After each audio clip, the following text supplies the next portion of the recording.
Hi, I'm Tom Stickney, Golf Digest Top 50 International Teacher. You're here at the Punta Golf Academy trying to survive our quarantine. God, this is getting old. I'm so ready for our world to come back to normal. So please be safe and please do what you need to do so you can come back to Punta Mita. Now, in the interim of standing here in the house doing nothing, I'm going to help you work on your golf game. Now, you ever had this shot happen? Here we are, a little pitch shot. All we got to do is you're jumping on the green, you go, whoop, and it goes all over. Obviously, you need to be real careful not to do that in the house. You're going to kill one of your kids or take out your dining room table or something. So, if you have trouble with pitching, and I'm talking about a shot where, the ball's here, you got to carry a little bit of grass or something, and the green starts right here. So all of a sudden, you've got about a 10-foot, 15-foot pitch shot just to get it on the green.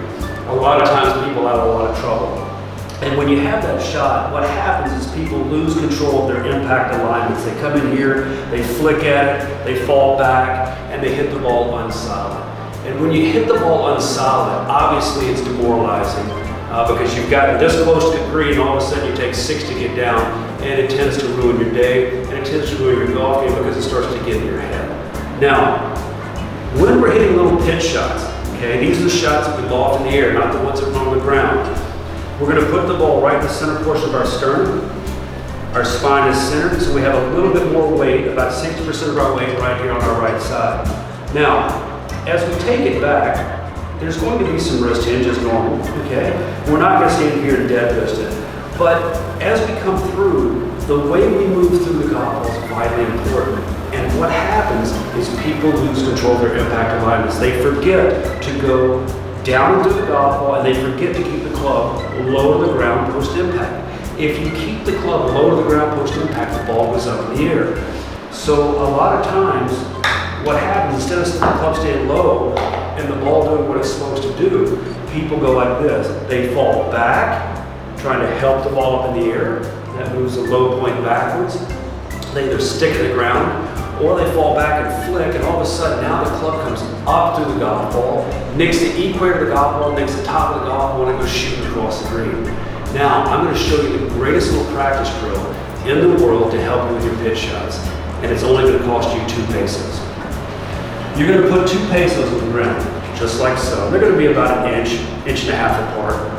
Okay, I don't know how much of that is in centimeters, but we're going to pretend that we know. So, if you can set up and you can clip these pesos off the ground, okay, then obviously these golf balls will look like tennis balls or beach balls sitting on the ground. So this is a great little drill to work on going down through the golf ball. You can see both pesos move. You can also just do this with one golf ball. You can have your golf ball here, and you can put another peso out in front, and you can work on hitting the golf ball and clipping the peso.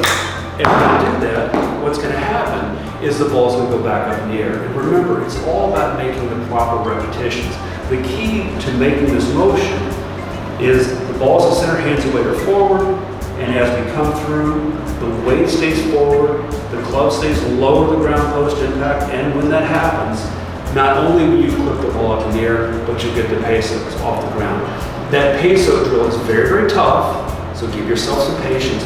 But I promise you, if you will learn to clip that peso off the ground after you hit the golf ball, you will be a much better pitcher of the golf ball. And when you do that, I'll promise you, you'll thank me. The peso drill is great, but the big key around the greens is keeping that club low to the ground, post-impact. And if you can do that, you won't have any trouble, regardless if the lie is tight, if it's sitting down, or if it's really hard packed turf, it'll all be the same. So get the club in the right position, get your body in the right position, go down into it, keep the club low to the ground post impact, get that peso, and you'll have a lot of fun. Thanks so much.